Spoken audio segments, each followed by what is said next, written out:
What's up, folks? Welcome back to the channel.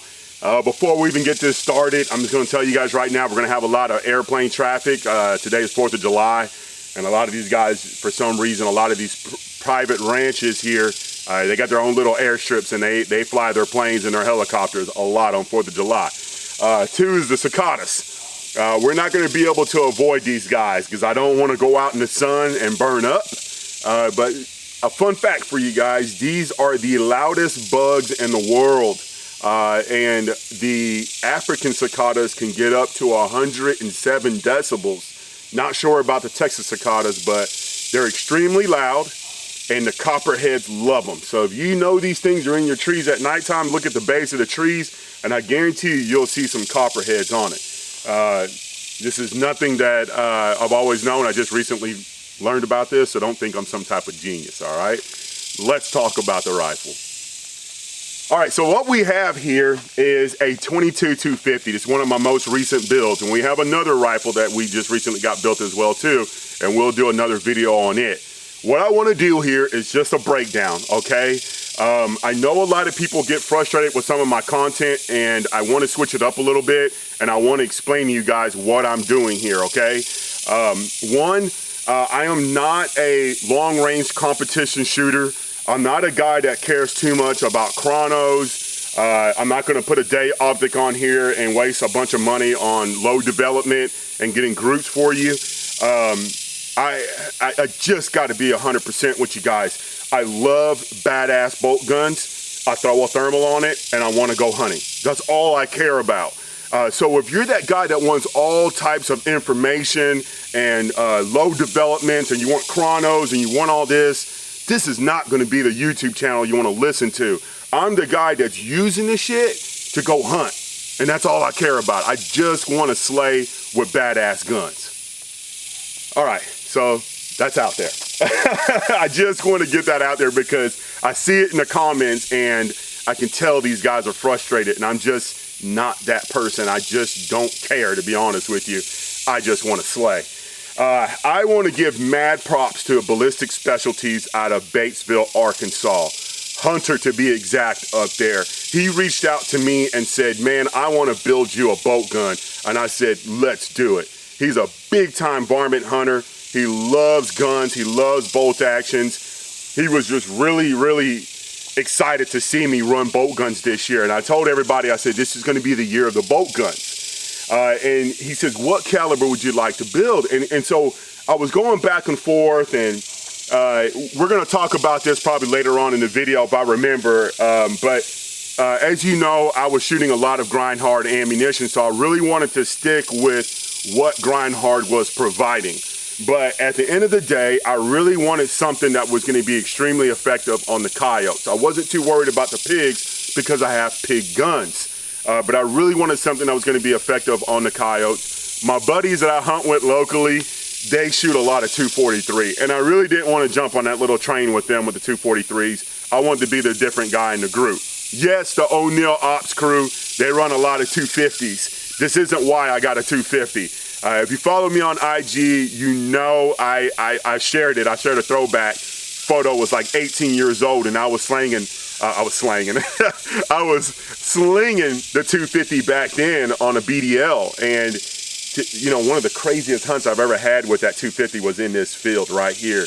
I smoked a pig at like 370 yards with a 22-250 out of a BDL. It was pretty cool, daytime hunt. But anyways, mad props to those guys for making this happen. It's not easy, it's not cheap, but Hunter was able to get it done for me, and I just want to say thank you. So let's start off with the chassis. This was the only part of the gun that I had I was really picky with, and it's the chassis. There's a lot of rigs out there that a lot of people hunt with, and they're traditional style stocks. There's not much of adjustments in the cheek well or length of pull. Those type of chassis or stocks don't work well for me because eye relief and cheek weld is going to be a game changer for me at nighttime. Some of these optics are all the way up to 1.93, some of them are at 1.5, and a lot of them have different eye relief. So like this one, the TH50C, the eye relief is kind of short. So I want to be able to collapse that length of pull as short as I can to get a good eye relief. So what we have here is the KRG Whiskey 3, they're Gen 6. We have the extended part up here on the front that I have set up whenever I do, when I'm doing anything prone, especially when I'm doing sighting in with the rig, but I also threw it up there for a little bit of extra weight. But this is optional, and this can come off. So you can take it off or put it on. I left it on there. And the reason why is a lot because of weight. And I want to show you guys real quick. Look at this. This thing is balanced. I had to scoot it up just a hair. But that's usually where I want my rigs really balanced, is right in front of the mag well. I don't want the gun too front end heavy, and I don't want the gun too rear end heavy. I want a nice balance. That's where I want it right there. And so I couldn't believe how well balanced this rig was, because I was worried about the profile of this barrel being too light. Anyways, let's get to the action. What we have here is a Zermatt arms. They're out of Nebraska. I have to look at the action. This is the TL3 short action. I don't know if this number makes a difference, but it's the 5786. Guys, I've had no experience with Zermatts. Hunter brought it up to me, and I said, do you have faith in it? And he says, I love it. And I said, all right, let's run a Zermatt. So I'm extremely happy with it. Guys, I got this rifle, and within 4 hours of receiving the rifle, I went out hunting. And we slayed. I think we killed like 5 coyotes and a pig that night. And I'm extremely happy with the action. I don't feel like you need to break it in. And that's one thing that I absolutely love about good actions, is that it's not stiff out of the box. And this action is legit. Has a side bolt release over here, which is a big game changer for me. I've had some bad experiences with other types. Excuse me, folks. I had some bad experiences with other types of bolt releases, and we'll probably talk about that later on in the YouTube channel. Yeah, we're gonna talk about that, because I was actually kind of ticked off about it. But anyways, Zermatt action, all right? To the barrel. What we have here is a barrel that I have no experience with, and I'll be honest with you, I've never heard of them before, in this Excalibur. Hunter brought it up to me. I told him originally that I wanted a 20-inch barrel. And I'm starting to slowly open up to longer barrels. I will be honest with you, I love short barrels because I'm running suppress and I'm hunting in and out of the buggies. We're doing stalks, all this kind of stuff. It sucks to have a long rig. But if you have a long rig that's still reasonably, like a balanced rig, and it's got good weight to it, it's not that big of a problem. Hunter did this on his own, and he got me an Excalibur, low profile, 22-inch. And I was snubbing it. I'm not gonna lie, I was snubbing it. One is I didn't like the profile. I like straight contoured barrels, like an M24, heavy varmint. Those are my favorite styles when it comes to profiles on barrels. But this grew on me really quick, and I'm glad he did this. Also glad that he went with a 22, 1 in 9 twist, guys. I'm slinging 55s. This is something that's extremely frustrating. I remember 18 years ago throwing, shooting 22-250, and you can go to Ace Hardware and find 22-250 anywhere. You can find any type of weight. It wasn't an issue. Right now, the only thing that's working good for me is the 55 grain Varmint Express from Hornady. That's the only thing that's working really good for me right now. I want to go a little bit heavier, not in the 70s, but I want to get like a 62, maybe a 67, somewhere in that range. And I think it's going to be a little bit more effective on the pigs. The 55s are slanging the Yotes, and we'll show some videos later on about that. I'm sure some of you guys that follow me here on the YouTube channel are seeing it in my shorts. All right, to the tip of the barrel, we have the Otter Creek Labs Polonium. This is not originally the can that's been on. Today is the first day this can has been on this rifle. I've been using the Diligent Defense Enticer LTI, but unfortunately that can is too long, and I wanted a shorter can. So we're gonna try the Otter Creek Labs Polonium and see how it sounds. But with the Diligent, it was money with the 223 end cap. All right, to the trigger, we have a Trigger Tech Special in here. It's right at a pound. I know a lot of people don't like that type of trigger weight, but I do. especially for those longer shots. It just makes it a lot easier for me. Less pull, it's less movement in the rifle. It's there. So we have that at 1 pound. The magazine in here is an accurate mag. It's a 5-rounder. I've tried the 10-rounders, and you know, it's what everybody else warned me about. You know, they're like, a.amantine 22-250 doesn't like the big mags. I think there is a mag out there that could work. I have an MDT that works okay at 8 rounds, but they get in a bind. They kind of want to start nose diving and get in a bind in the magazine. So 5 rounds is fine. There's very, very few times I'm going out varmint hunting and I need more than 5 rounds on a set. So it's okay. And it fits in there extremely well. To the optic, we have the infrared outdoor iRay USA TH50C. This is possibly one of my favorite optics when it comes to varmint hunting. It's a 3.5 base power. I rarely go up in magnification, so a higher base mag when it comes to varmint hunting is crucial for me. The RS75 at 2x is okay. I love the RS75, but sometimes I wish I had a little bit more magnification on base mag. So that's why you see me running a lot of the TH50C, is because of the 3.5 power base mag. Can't think of anything else on here to talk about. Oh, the butt pad, guys, from KRG. The butt pad comes out a little bit further. I want to say this shorter one is almost a 1/2 inch shorter.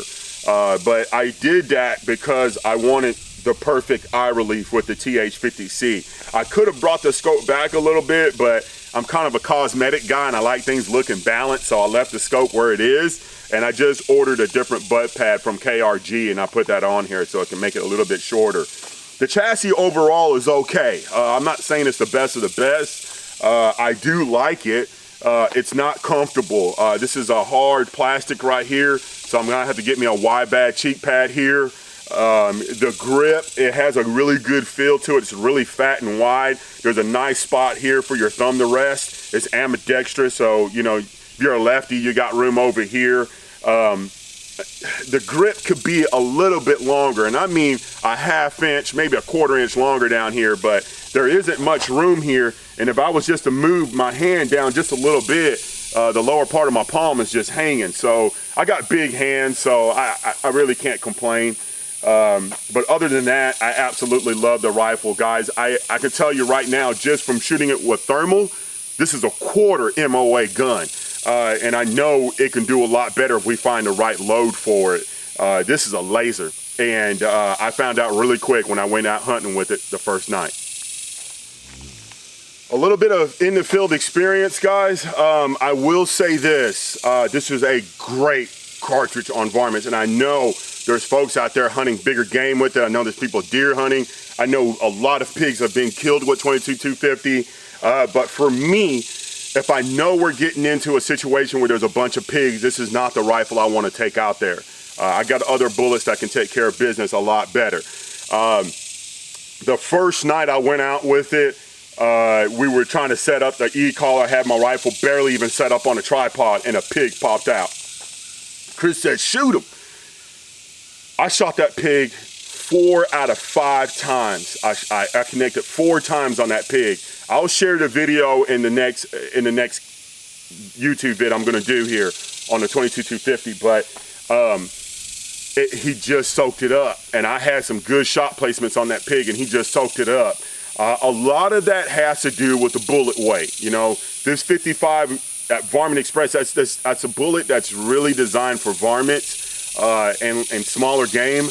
I need to find some type of copper bullet in the 60s that can give me the velocity that I want and the fragmentation that I want, penetration and fragmentation that I want out of the bullet. So it's all about bullet selection, and right now the 55s are just not it for the pigs. But I have killed a few pigs already. If you're watching my shorts, some pigs have died with it. It's not my thing, you know. When I take this out, my main mission is to kill coyotes. It's just frustrating. I can't find the ammunition like I used to. I thought I could, but it's extremely hard to find that ammo that you want. All right, so what's going on with Grind Hard? That's one of the questions a lot of people have been asking me, especially on my live feeds. Just recently, somebody had mentioned that they are no longer with Grind Hard. I'll just get it out there, and I'm not going to get into details of what happened. Something did happen at the company. The company is still manufacturing what they have. I'm not sure what's going to happen with the future of Grind Hard, but I know as of right now, anybody that was affiliated with them was affected by this. I had nothing to do with it. I was a victim. That's what it feels like. I feel like I was a victim of this, but it is what it is. It happens a lot. I hope they continue to do what they're doing, and maybe in the future we can fix what happened and move forward. But as of right now, I will no longer be working with Grind Hard Ammunition. I do have some of their ammunition left over, and I'll continue to use it, but I just don't see any more support from them. Unfortunately, it was a shame, is all I could say. It was a really sad thing to see, because the company was doing extremely well and was fixing to do bigger things. You know, it really broke my heart to see that. I had a really good relationship with those guys. But anyways, guys, I love the rifle. I really do, and it's not going anywhere, and it's going to stay in the configuration that it's in. I'm not swapping out the trigger. I'm not doing anything. The only thing I can think of that I'll do different is paint the matted part here on the barrel, up here on the tip and in the back, and I'll probably end up painting that, but black. But other than that, I'm not going to mess with this rifle. It's doing exactly what I want it to do, and that's slaying coyotes. And I'll tell you right now, this winter, it's going to be a hammer. I'm glad you guys have been extremely patient with me. I know I'm a little slow with the YouTube stuff, man, but I got to get some fire under my ass and get this content out there. I have a lot to share, folks, and we have another rifle to share as well, too. But we're going to do the 22-250 hunts on the next video, and then we'll get to the new rig here soon. And we also got a Rambo e-bike. It's not mine, I'm playing with it, but we got a Rambo e-bike, and we need to talk about that little expensive bastard. That thing is pretty cool. But anyways, I appreciate all the support, guys, and I will see y'all in the next video.